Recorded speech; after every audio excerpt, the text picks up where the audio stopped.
സാമിച്ചായം വരുന്നുണ്ട്.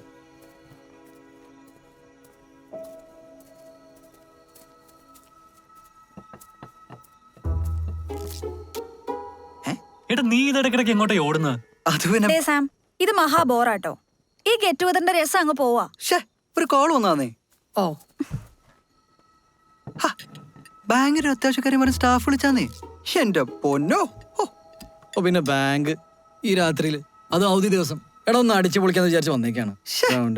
ഇതൊന്നും അല്ലാന്ന്. ബാങ്കിന്റെ കാര്യമാണെങ്കിൽ നമ്മൾ അറിഞ്ഞ എന്താ പ്രശ്നം? ഏത്? ഇതെന്തോ രഹസ്യ പരിപാടിയാണ്. ചുറ്റിക്കളി കൊണ്ടാളിയാ. എടാ അത് വിട്. ഇതിപ്പോ എത്ര വലിയ ഫ്രണ്ട്സ് ആണെങ്കിലും എത്ര ട്രാൻസ്പെറന്റ് ആയിട്ടുള്ള ഹസ്ബൻഡ് ആൻഡ് വൈഫ് റിലേഷൻ ആണെങ്കിലും ചില സീക്രറ്റ്സ് ഒക്കെ അവരവർക്കായിട്ടുണ്ടാവും. അല്ല ഫിദ, അത് ഓരോരുത്തരെ ആശ്രയിച്ചിരിക്കില്ലേ? എനിക്കെന്തായാലും അങ്ങനെയൊന്നുമില്ല. ആരതി പറഞ്ഞതാ കറക്റ്റ്. അതൊക്കെ ഓരോരോ വ്യക്തികളെ ആശ്രയിച്ചിരിക്കും അല്ലേ? അതെ. എനിക്ക് ഫിദ പറഞ്ഞതിനോടാ യോജിപ്പ്. ഒന്നും മറക്കാനില്ല എന്ന് പറയണതൊക്കെ ഒരുതരം ഹിപ്പോക്രസിയാ. അങ്ങനെ ഒളിവും മറവും ഇല്ലാത്തവരും ഉണ്ട്. എനിക്ക് ഒളിക്കാനാണെങ്കിൽ ഒരു സംഗതിയില്ല. അല്ല, എനിക്കുണ്ടോ നിനക്കുണ്ടോ എന്നല്ല, മൊത്തത്തില് എല്ലാവർക്കും കാണുന്നേ ഞാൻ ഉദ്ദേശിച്ചുള്ളൂ. അതെ, ഓഫീസിലെ കാര്യമായതുകൊണ്ടാ ഇച്ചായ മാറിയെന്ന് സംസാരിച്ചേ. അല്ല ഇച്ചായ? പിന്നല്ലേ. അത് മെറിന്റെ വിശ്വാസം. ആ, നമ്മളെ വെച്ച് മറ്റുള്ളവരെ അളക്കുമ്പോ അങ്ങനൊക്കെ തോന്നും. അതെ, മതി മതി മതി. ഇത് വലിയൊരു തർക്കാകേണ്ട കാര്യമൊന്നുമില്ല. അതെ നയന, ഞങ്ങളുടെ കോളേജ് ലൈഫ് മുതൽ ഈ ഗ്രൂപ്പിൽ പറയാത്ത ഒരു രഹസ്യമില്ലെന്ന് എനിക്ക് ഉറപ്പാ. ശരിയാ. എന്നിട്ട് ഫിദയ്ക്ക് ഉറപ്പില്ലല്ലോ. അത് പോട്ടെ, സിദ്ധാർത്ഥിന് ഇത്ര ഉറപ്പുള്ള സ്ഥിതിക്ക് ഞാനൊരു കാര്യം ചോദിക്കട്ടെ. സിദ്ധുവിന് ഇപ്പോ ഈ ഡിന്നറിന്റെ ഇടയില് വരുന്ന എല്ലാ കോൾസും വാട്സ്ആപ്പ് ചാറ്റും പബ്ലിക് ആക്കാൻ പറ്റൂ? ഈ കൂട്ടത്തിലെ ജെന്റിൽമാൻ അല്ലേ സിദ്ധു? അത് പോയിന്റ്. പറ്റില്ല, അതേ ഞങ്ങളും പറഞ്ഞുള്ളൂ അല്ലേ? അതെ. ആര് പറഞ്ഞു പറ്റില്ലെന്ന്? ദാ അടങ്ങുന്നുണ്ട് ഫോൺ. ആഹാ, ആളിയാ നമ്മൾ ആണുങ്ങളുടെ മാനം കത്തും. എങ്ങനെയുണ്ട്? അതെ, അങ്ങനെയാണെങ്കിൽ എല്ലാരും ഫോൺ വെക്കണം. സിദ്ധു മാത്രമായിട്ട് എന്തിനാ വെക്കുന്നേ?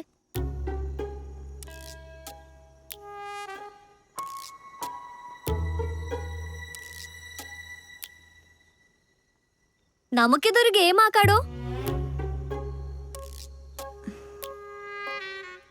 ഗെയിമോ? എന്ത് ഗെയിം? എല്ലാവരും ഫോൺ ടേബിൾമ വെക്കണം. ആർക്ക് കോൾ വന്നാലും അത് സ്പീക്കറിലിടും. കോള് കട്ട് ചെയ്യരുത്. അപ്പുറത്തുനിന്ന് സംസാരിക്കുന്ന ആളെ ഇന്ററപ്റ്റ് ചെയ്യരുത്. സാധാരണ പോലെ സംസാരിക്കണം. പിന്നെ വാട്സാപ്പ് മെസ്സേജസ് പബ്ലിക് ആയിട്ട് വായിക്കും. എത്ര പേര് റെഡിയാണെന്ന് നോക്കട്ടെ.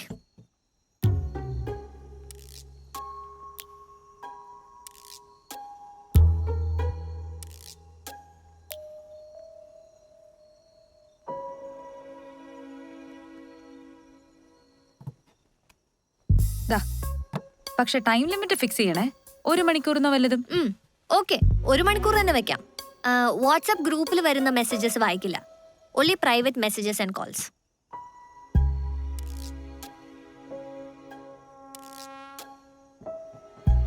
സീക്രറ്റ്സ് ഇല്ലാത്തവരൊക്കെ വെക്കട്ടെ അല്ലേ?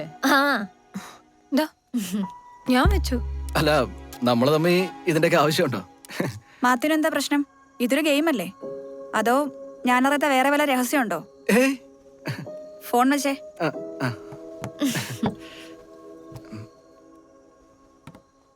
എനിക്കിനി കോളൊന്നും വരാനില്ല. എന്നെ രാത്രി വിളിക്കുന്ന ആളിത് ഇവിടെ അടുത്തുണ്ടല്ലോ. ഇച്ചായനെന്താ ഫോൺ വെക്കാനൊരു മടി? ഞാനെന്തിനാ ഓടിക്കുന്നേ? ഞാൻ വെച്ചേക്കാം. ഓ, എന്തൊക്കെയായിരുന്നു. നമ്മളെ പോലെ വേറെ ഫ്രണ്ട്സ് ഇല്ല, അത് ഇത്. ഇപ്പൊ ഒരുത്തനും അങ്ങോട്ടും ഇങ്ങോട്ടും വിശ്വാസം ഇല്ലാതായി. ജിതേഷേ, വിശ്വാസമില്ലെന്ന് ആരാ പറഞ്ഞേ? അത്രയ്ക്ക് കോംപ്ലിക്കേറ്റഡ് ആക്കേണ്ട കാര്യമൊന്നുമില്ല ഇതില്. It's just a game.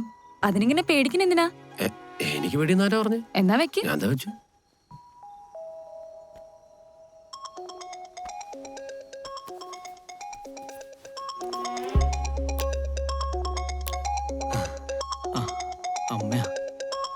സ്പീക്കറിലിട്.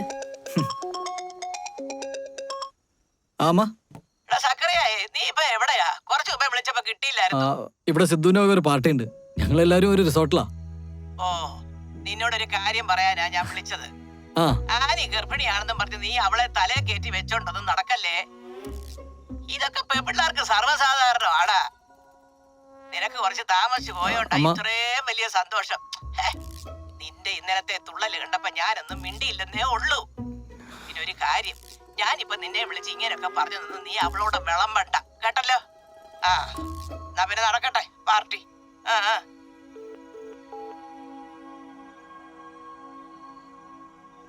C എല്ലാവരും വീട്ടിൽ ഇതുപോലെ കുഞ്ഞു കുഞ്ഞു പ്രശ്നങ്ങളുണ്ടാവും. ഫ്രണ്ട്സ് പോലും അറിയാൻ പാടില്ലാത്ത കുറച്ച് കാര്യങ്ങൾ വെറുതെ ഇതൊക്കെ പബ്ലിക്കാക്കി ഉള്ള സമാധാനം കളയണോ? ഇതൊരു അനാവശ്യ കളിയാ. നമുക്ക് ഈ കളി വേണ്ട. കളി എന്തായാലും തുടങ്ങിയില്ലേ, ഇനി അത് മുന്നോട്ട് തന്നെ പോട്ടെ. എന്നാ സാമേ, നിനക്ക് വേണമെങ്കിൽ മാറി നിൽക്കാം, പക്ഷെ ഇനി നീ വിളിക്കുന്ന ഒറ്റ പരിപാടിക്കും ഞാൻ ഉണ്ടാവില്ല. എടാ സക്രി, ഇച്ചാൻ എന്തത്ര പേടി? ഞാൻ അറിയാത്ത വല്ല രഹസ്യങ്ങളും ഉണ്ടോ? എനിക്കെന്നാ രഹസ്യം? ഞാൻ വെറുതെ കൂടുതൽ ഇഷ്യൂ ആണ്ടെന്ന് കരുതി പറഞ്ഞതേ ഉള്ളൂ. എൻ്റെ ഫോൺ വെച്ചേക്കാം.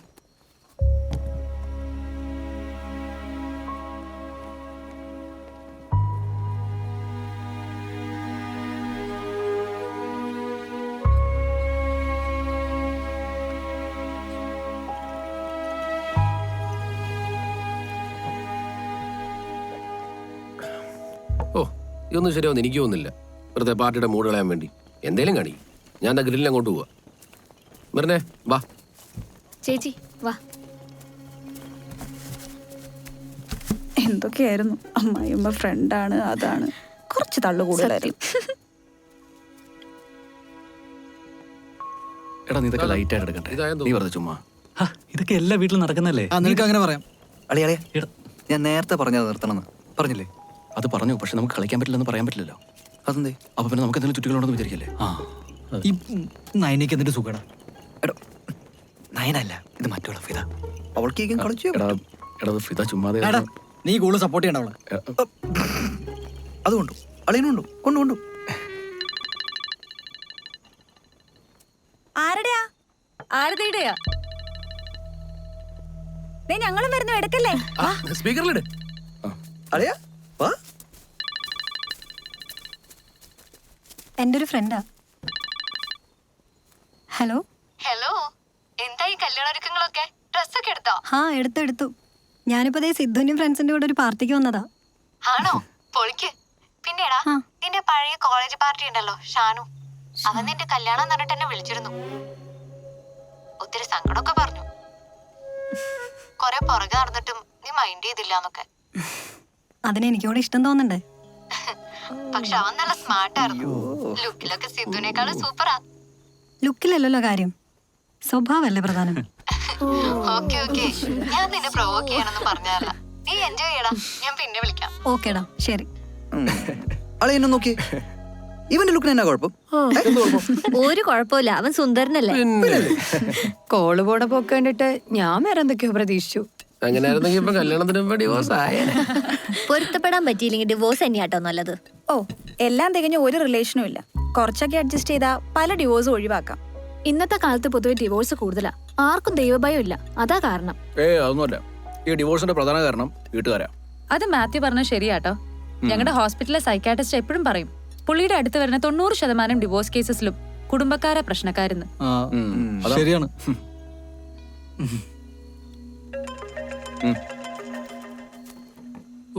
എടാ മാമനാ, കല്യാണത്തിന് ഒരുക്കങ്ങൾ എന്താന്ന് ചോദിക്കാൻ വിളിക്കുന്ന നല്ല കത്തിയാ. എടുക്കണോ? എടുക്കളിയാ, ഒരു എന്റർടൈൻമെന്റ് ഒക്കെ ആവുമല്ലോ. ആ മാമ. എടാ മോനെ സിദ്ധു, നീ ആ വീഡിയോക്കാൻ അഡ്വാൻസ് കൊടുത്തോ? ആ അതൊക്കെ കൊടുത്തായിരുന്നു മാമ. നമ്മുടെ ഒരു പയ്യനുണ്ടായിരുന്നു, ഞാൻ അങ്ങ് വിട്ടുപോയി. ഈ സിനിമയിലൊക്കെ ഫോട്ടോ എടുക്കുന്നതാ. എടാ അവനെ നീ അറിയും, നമ്മുടെ ചെന്നിത്തലയിലെ അമ്മായിയുടെ അനിയന്റെ മോനാ വിഷ്ണു. എടാ അവന് കൊടുക്കാൻ പറ്റുമോടാ? മാമ അതൊക്കെ ഓൾറെഡി ഫിക്സ് ചെയ്തായിരുന്നു. ഇത് എടുക്കാല്ലേ? എടുക്കാം. അതൊക്കെ ഭയങ്കര മോശമായ നമുക്കാ നാണക്കേട്, അതുകൊണ്ട് പറഞ്ഞതാ. ആ എടാ അതുപോലെ ചെറുക്കച്ചിട്ടിരുന്ന മാലയുണ്ടല്ലോ, അത് 10 പവനെ കുറയുന്നു കേട്ടോ. അത് പിന്നെ എന്തായാലും 10 കൂടുതലുണ്ടെങ്കിലേ ഉള്ളൂ മാമ. എടാ നമ്മുടെ അന്തസ്സ് നമ്മൾ ഇങ്ങനെയൊക്കെയാടാ കാണിക്കുന്നത്. അതെ മാമ, അതെ അതെ അതെ. കാര്യങ്ങളൊക്കെ അന്വേഷിക്കാനേ മാമനല്ലേ ഉള്ളൂ. ശരി എന്നാ മാമ, ശരി ഞാൻ അങ്ങോട്ട് വിളിക്കാം. കുറച്ച് തിരക്കില്ല, ഞാൻ ഒന്ന് ഫ്രീ ആയിട്ട് അങ്ങോട്ട് വിളിക്കാം. ശരി, എന്താ പോക്കൃത്തരം കാണിക്കരുത് കേട്ടോ. അയാൾ ഭയങ്കര മാമന് വേണ്ടി പറഞ്ഞോടിക്കളിയാ. അതെ, ചെന്നിത്തലയിലെ മാമൻ. എന്തായി, അമ്മാവന്റെ വധം കഴിഞ്ഞോ?